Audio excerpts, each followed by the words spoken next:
ಶ್ರೀ ಪರಾಭವನಾಮ ಸಂವತ್ಸರ ದಕ್ಷಿಣಾಯಣ ಗ್ರೀಷ್ಮ ಋತು ಆಷಾಢ ಮಾಸ ಶುಕ್ಲ ಪಕ್ಷವಾಗಿದೆ. ಈ ದಿವಸ ಬುಧವಾರವಾಗಿರ್ತಕ್ಕಂಥದ್ದು. ಅಷ್ಟಮಿ ತಿಥಿ ಸ್ವಾತಿ ನಕ್ಷತ್ರ ಈ ದಿವಸ ಬುಧವಾರವಾಗಿದೆ. ಸ್ವಾತಿ ನಕ್ಷತ್ರವೂ ಸೇರಿದೆ. ಇದು ತುಂಬ ಪ್ರಶಸ್ತವಾದದ್ದು.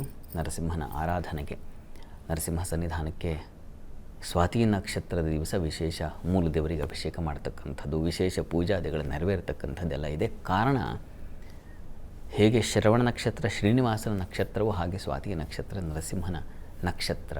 ಈ ಕಾರಣಕ್ಕೆ ನರಸಿಂಹ ಸನ್ನಿಧಾನಗಳಲ್ಲಿ ವಿಶೇಷ ಪೂಜಾದಿಗಳು ನೆರವೇರುತ್ತೆ. ಈ ದಿವಸ ನರಸಿಂಹ ಸ್ತುತಿಯನ್ನು ಹೇಳ್ಕೊಳ್ತಕ್ಕಂಥದ್ದು, ಕರಾವಲಂಬನ ಸ್ತೋತ್ರ ಇದೆಯಲ್ಲ ಅದನ್ನು ಹೇಳ್ಕೊಳ್ತಕ್ಕಂಥದ್ದು, ಉಗ್ರಂ ವೀರಂ ಆ ಮಂತ್ರವನ್ನು ಹೇಳ್ಕೊಳ್ತಕ್ಕಂಥದ್ದು, ಹೀಗೆ ಹಲವು ಬಗೆಗಳಲ್ಲಿದೆ. ತುಂಬ ಸರಳವಾದದ್ದು ಓಂ ನಮೋ ನಾರಸಿಂಹಾಯ ಅಂತ ಹೇಳಬಹುದು. ನರಸಿಂಹನ ಅಷ್ಟೋತ್ತರವನ್ನೇ ಹೇಳಿಕೊಳ್ಬಹುದು. ಹೀಗೆ ಅನೇಕ ಬಗೆಗಳಲ್ಲಿ ಪೂಜೆ ಮಾಡಿಸಬಹುದು. ನರಸಿಂಹನ ಪ್ರಹ್ಲಾದ ಭಕ್ತಿ ಬೇಕು, ನರಸಿಂಹನ ಕೃಪೆಗೆ ಬಹಳ ಮುಖ್ಯವಾಗಿ. ನಾವು ಸುಮ್ಮನೆ ಪ್ರತಿ ದಿವಸ ನಾನು ಹೇಳೋದೇ ಆಗುತ್ತೆ, ದೇವಸ್ಥಾನಕ್ಕೆ ಹೋಗೋದು ಮತ್ತೊಂದು ಪೂಜೆ, ಆ ಗಡಿಬಿಡಿಲಿ ಚೀಟಿ ಬರೆಸದೆ ತೊಗೊಂಡೆ, ಅಭಿಷೇಕ ಮಾಡಿಸ್ದೆ, ಪ್ರಸಾದ ತೊಗೊಂಡು ಬಂದುಬಿಟ್ಟೆ, ಹೀಗಾಗುತ್ತೆ.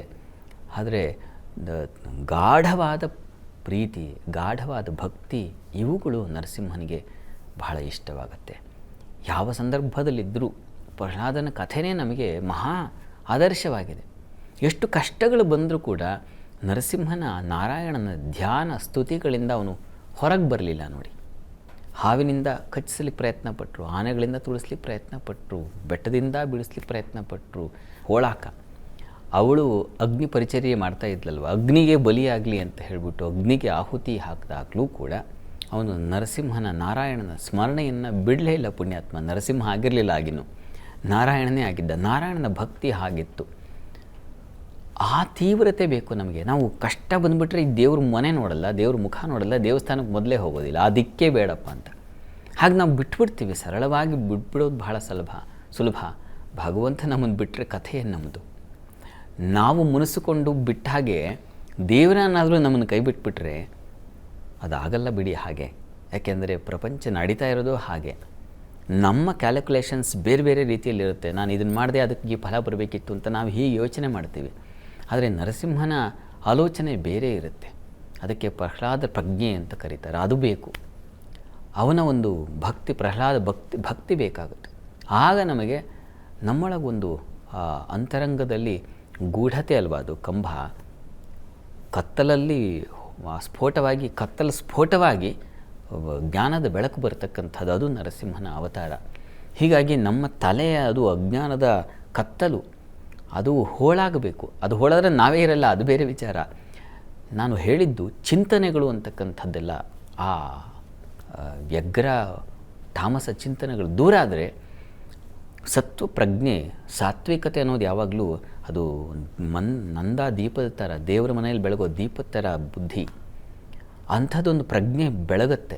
ಅದೇ ನರಸಿಂಹ ಪ್ರಜ್ಞೆ. ವಸ್ತುತಃ ಏನೋ ಕಂಬ ಹೊಡ್ಕೊಂಡು ನಮಗೂ ಹಾಗೆ ಆ ನರ ಮತ್ತು ಸಿಂಹ ರೂಪದಲ್ಲಿ ಬಂದು ಕಣ್ಣೆದ್ರಿಗೆ ಕಾಣುತ್ತೆ ಅಂತಲ್ಲ, ತಲೆಯಲ್ಲೇ ಅಂಥದ್ದೊಂದು ಆಲೋಚನೆ, ಅಂಥದ್ದೊಂದು ಶಕ್ತಿ ಇದೆಲ್ಲ ನಮಗೆ ಬರುತ್ತೆ.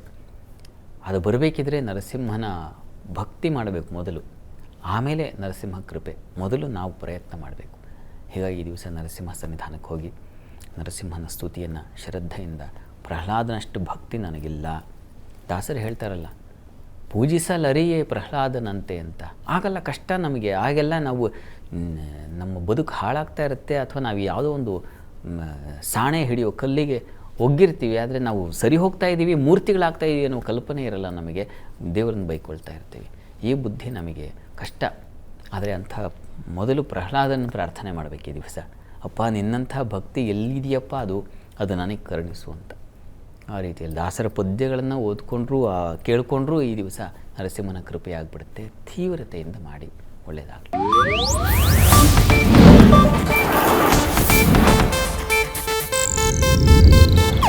ಇದು ಏಷ್ಯಾನೆಟ್ ನ್ಯೂಸ್ ನೆಟ್ವರ್ಕ್ ಪ್ರಸ್ತುತಿ.